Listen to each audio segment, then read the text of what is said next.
Welcome back to my video. അപ്പോൾ നമ്മൾ ഇന്ന് വന്നിരിക്കുന്നത് ഫോണിൽ ചില ഫോണുകളിൽ നമ്മുടെ മുകളിൽ ഇങ്ങനെ ഇവിടെ ആയിട്ട് നമ്മുടെ ഇത് കാണാൻ പറ്റും. അതായത് എന്താ പറയുക, നമ്മുടെ ഇത് സ്ക്രീൻ റെക്കോർഡിങ്ങിനുള്ള ഓപ്ഷൻ. ബട്ട് ചില ഫോണുകളിൽ കാണാറില്ല.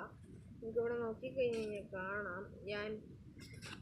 അപ്പോൾ നമുക്കിന്ന് അതെങ്ങനെ സെറ്റാക്കാൻ നോക്കാം ഫ്രണ്ട്സ്. ഏറ്റവും ആദ്യം നമ്മൾ പ്ലേ സ്റ്റോറിൽ ചെന്ന് കഴിഞ്ഞിട്ട് നിങ്ങൾ അടിച്ചു കൊടുക്കുക സ്ക്രീൻ റെക്കോർഡർ AZ റെക്കോർഡർ. അപ്പം ഞാനാണെങ്കിൽ ഇത് നേരത്തെ ഡൗൺലോഡ് ചെയ്ത് വെച്ചിട്ടുണ്ട്. ഇനിയിപ്പോൾ നമ്മൾ നേരെ ഓപ്പൺ ചെയ്ത് കൊടുക്കാം. ഓപ്പൺ ചെയ്യുമ്പോൾ ഇത് ഞാൻ ഉപയോഗിച്ചുകൊണ്ടിരിക്കണ കാരണം ഇത് ഞാൻ പെർമിഷൻസ് ഒക്കെ അലൗ ചെയ്തിട്ടുണ്ട്. അതായത് ചില പെർമിഷൻസ് അലൗ ചെയ്യേണ്ട ആവശ്യം വരാറുണ്ട്. കുറേ എല്ലാ പെർമിഷനും അലൗ ചെയ്തു. വേറെ ഇത് ഫ്രീ ആപ്പാണ്, പെയ്ഡല്ല. അപ്പോൾ നേരെ നമുക്ക്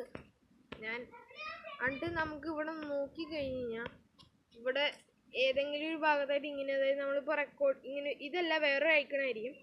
ആ ഐക്കണിൽ ക്ലിക്ക് ചെയ്ത് കഴിയുമ്പോൾ ഒരു ക്യാമറയുടെ പിക്ചർ നമുക്ക് കാണാൻ പറ്റും. ക്യാമറയുടെ അപ്പോൾ നമുക്ക് ആ ക്യാമറയുടെ പിക്ചർ നോക്കിയിട്ട് സ്റ്റാർട്ട് നൗ കൊടുത്തു കഴിഞ്ഞാൽ നമ്മുടെ റെക്കോർഡിങ് സ്റ്റാർട്ടാവും. അത് കഴിഞ്ഞ് നിങ്ങൾക്ക് നിർത്തണമെന്നുണ്ടെങ്കിൽ അവിടെ തന്നെ വേറൊരു ഐക്കൺ കാണാം. അപ്പോൾ അവിടെ പോസ് പ്ലേ എന്ന് കൊടുത്തിട്ടുണ്ടാവും. അപ്പോൾ ആ പോസ് സ്റ്റോപ്പ് എന്ന് കൊടുത്തിട്ടുണ്ടാവും. അപ്പോൾ ആ സ്റ്റോപ്പുമ്മേ അല്ലെങ്കിൽ പോസ് ഒന്ന് വിളിച്ചാൽ മതി. അതുകൊണ്ട് നിങ്ങൾക്ക് ഈ സാധനം ഡയറക്റ്റ് ആയിട്ട് ഗാലറിയിൽ കിട്ടില്ല.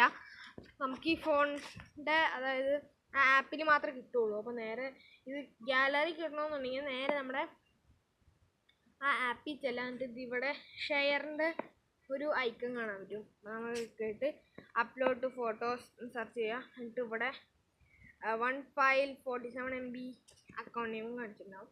എന്നിട്ട് ഇവിടെ ക്യാൻസൽ ആയിട്ട് അപ്ലോഡ് ചെയ്യാം.